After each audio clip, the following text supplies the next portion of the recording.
There's no end to the double standards that women apply to men. Men are expected to understand and respect women's hormones and act accordingly. But women are never going to understand men's testosterone and masculine tendencies. In fact, men are supposed to suppress it. Women can go about and sleep with however many men they can and even showcase themselves online for millions to see, yet men are expected to be completely okay with it. Women are supposed to know a man's past, whether it's about the women he's been with, his education, the money he has in his account, his wealth, his business, how much money he made, and how much he will make in the future. Yet, when men ask about a woman's body count, they get offended and act like the man is invading their privacy. Here's the truth. Everybody has a past. And yes, you're going to be judged by it because your past, both good and bad, will catch up with you no matter how hard you try to hide or run from it. Women are extremely interested in knowing about a man's financial future when it comes to long-term partnerships or having children. You must thus take her personal history very seriously.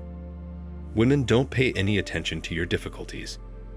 At the finish line, they wait and choose the winners. That's the reality that many men seldom seem to know. It's a give and take in any relationship, and women make sure they know they are with someone who can provide for them. Similarly, men need to know what her past was like. How many men she dated? Did she cheat? Or is she divorced? Or how many guys was she in a physical relationship with? Men need to know this so that they know if the woman they're going to invest their time, energy, and resources in is loyal and will stay with him.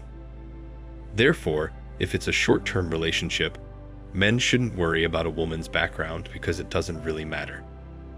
Nothing that may be significant is meant to come of this, as far as you know. If it's a one-night stand with benefits, then who cares?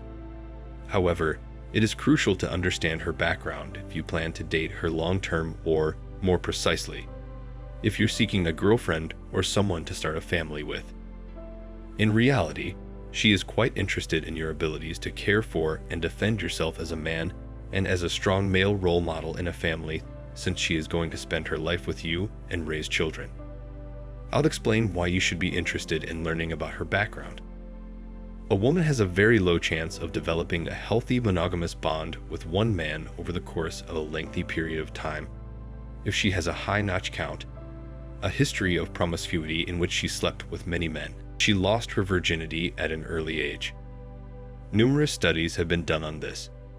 If you compare two ladies, one who started at age 20 and has a notch count of 2 versus one who started at age 16 and has a notch count of 50, the former is by far the wiser option. There will be a lower chance of divorce for you. Your chances of developing a strong relationship with her will be greater. At this point, some claim that men and women are the same. Usually what happens is that people ask why males can be promiscuous without consequence, but women can't. Men and women are complementary to one another's lives, which is where the freak show begins. They are not the same. They are not alike. They are extremely unlike. Men have enormous amounts of testosterone, after all. Estrogen is present in women in large amounts. When it comes to hormone levels and how we interact with one another intimately, we are extremely different from each other's points of view, and all the research and data show that women who have a history of promiscuity find it difficult to develop good, long-term, monogamous ties with males. If you're a woman watching this and you're hoping to meet a good guy to have a family with, don't be a garden tool, and don't go tossing it about to every person who shows you some attention. That's simply the reality of the intimate market. You want to maintain your attractiveness, so make sure your notch isn't something that would raise most eyebrows. That is simply the way things are, and you know that no amount of fighting, finger pointing, or shouting can ever change that. It will always be that way. Since there is a 100% probability that she won't be truthful if you ask her, many males ask, how do you calculate the count? One of two things will happen if you question a lady about her notch count.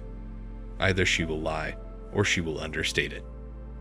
When women talk about this number, they are picturing anything lasting longer than a few months, such as boyfriends who lasted more than 3 months, anything that qualifies as a one-night stand, what happens in Vegas stays in Vegas, or that vacation to Europe for the summer that lasted for 2.5 months, friends with benefits, female encounters, and anything else.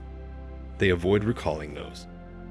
Therefore, you won't receive a precise figure. Although a number will be given to you, it won't be exact. I mean, if you want to be lazy, just double it by 2 or 3. If you want to establish this with a female who is 31 years old, the best strategy is to just ask her about her 20s and what she did during that period. It's a good indication that the relationship is open, or that she is a keeper if she claims to have recently broken up with the partner she had been dating since she was 20. She didn't have a greater count. It's a respectable low-notch count. You won't see it very frequently. Instead, you'll likely encounter more counts who say things like they traveled across Europe throughout their 20s, or that they worked at an island festival, or that they were on a cruise ship for 5 years. In actuality, you'll never learn the precise figure. You need to be quite careful about her intimate past because when it comes to long-term partnerships or having children, you are very anxious about your financial future. If you're not, you may put yourself in a lot of trouble. So, in a nutshell, get to know her past before you commit to her, guys. Otherwise, there will be a lot of regret and misery waiting for you if you end up with the wrong person. The fact is, women really have endless excuses when it comes to hiding their past. I love how women always want to bring up how we are in different generations from our grandparents. People have been on the planet for thousands of years, and the bond between men and women has always been the same. There have always been good men and bad men. There have always been good women and bad women. So, let's not talk about who is better or who is worse.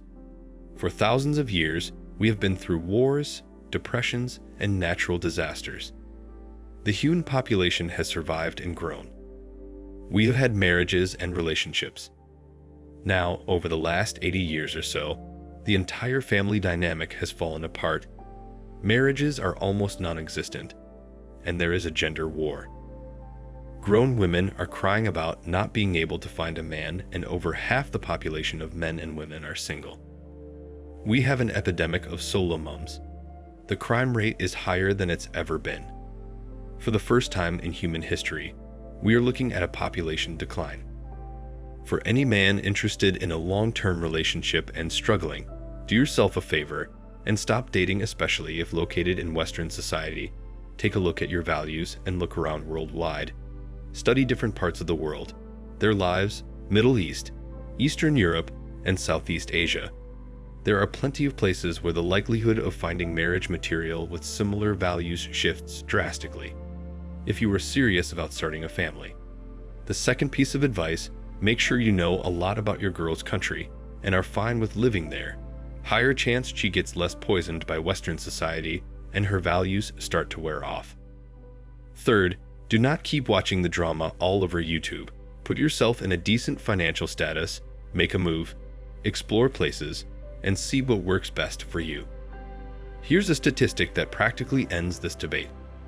According to research, after 5 partners, a woman is functionally unfit for marriage if you don't want to end up divorced. So why would a man want to marry a woman with a high body count? And why would he not ask about the body count since it is such an important matter?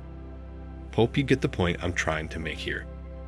Thanks for watching Man Reacts. Show us your love and support by liking this video, sharing it with your friends, and subscribing to the channel. And let us know your thoughts on this in the comments. We're always up for a healthy debate and discussion.